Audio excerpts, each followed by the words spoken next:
Hello everyone, today I'm going to be walking you through one of the most difficult GCSE questions. The question says that the diagram shows three circles, each which have a radius of 4 centimeters. It says that the centers of the circles A, B and C are such that A, B and C is a straight line, AB equals BC equals 4, so it just means the line continues on over here and straight line. It says work out the total area of the two shaded regions and to give our answer in terms of pi. So these are the two shaded regions over here. So if we want to find out the area of the shaded regions over here and over here, the total area of these two shaded regions, we actually need to find out the area of these two unshaded sections and subtract them from the area of the circle. So it tells us that the radius of each circle is 4 centimeters. We know that pi r squared is the area of a circle, so that means the area of the middle circle or all of the circles will be 16 pi centimeters squared. For this question, I'm going to forget the units. I'll write the units in at the end. Let's look back at the original diagram. We know that the radius of the circles are 4 centimeters. So another place we can draw in the radius would be here. And if we look at the center circle, going to its circumference or going to its edge, we have another 4 centimeters here. So we've actually found a nice equilateral triangle. In equilateral triangles, we know that each angle is 60 degrees. And this is something that will help us in answering this question. So let's focus more on finding the area of the unshaded parts of the center circle. So I'm going to get rid of this black shaded area here. So start thinking about things that we can do. Well, we can find the area of a sector within the circle. So you can get this area over here. So we've got the area of the sector or a sector of the circle. But we have these two empty spaces over here, as you can see, which makes it quite annoying. So let's think about what else we can do. We can make another sector. If you focus on the center of the circle, so imagine the center of the circle on its own, and we make another sector going out from there, we can get another one, and that actually fills in the empty space that we had initially. So we've actually shaded in all of the empty space, but we have got an overlap. If you think about it, we've got an overlap of one triangle within each of them. That might sound like a load of waffle, so let me get a drawing to represent it easier. So we've got a sector like that, and we've got a sector like this, and when we add them together, we get something that looks like this. So we have one of the pink sections which covers one side and the green which covers the other side, but this part of each of them has overlapped. We have an extra triangle within them. So now let's write down the area of one of these unshaded portions of the middle circle.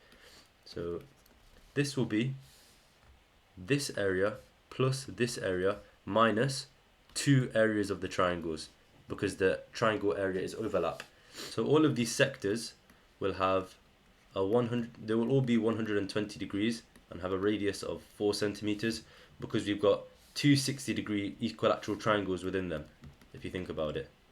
Yeah, so that's going to be 60 plus 60. And the area of that will be, we'll do 120 over 360 multiplied by pi r squared. That will be 1/3 times 16 pi, which is 16 pi over 3.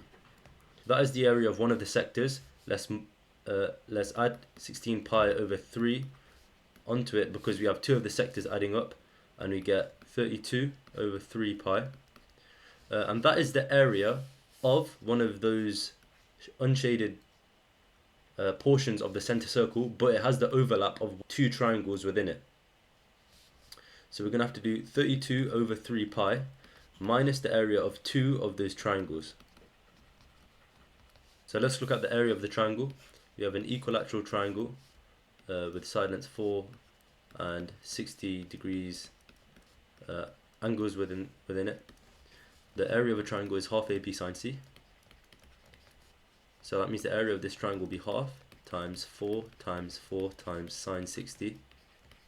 Half times 4 times 4 is 8. Sine 60 is √3 over 2. That means the area of each triangle will be 4 √3. So that means the area of one of the ovals, they're not really ovals, but that's what I'm going to call them, is 32 over 3 pi minus 8 √3. That is the area of one of these sections over here, but we need two of them to find the total unshaded area within the central circle. So we'll multiply this by 2, and that will be 64 over 3 pi minus 16 root 3. So that is our unshaded area. So we've got all of this area calculated now. And to find the shaded area, the total shaded area, we're going to have to do 16 pi minus the unshaded area. So that will be 16 pi minus 64 over 3 pi minus 16 root 3, which is going to be 16 root 3, because the minus minus makes it a plus, minus 16 over 3 lots of pi.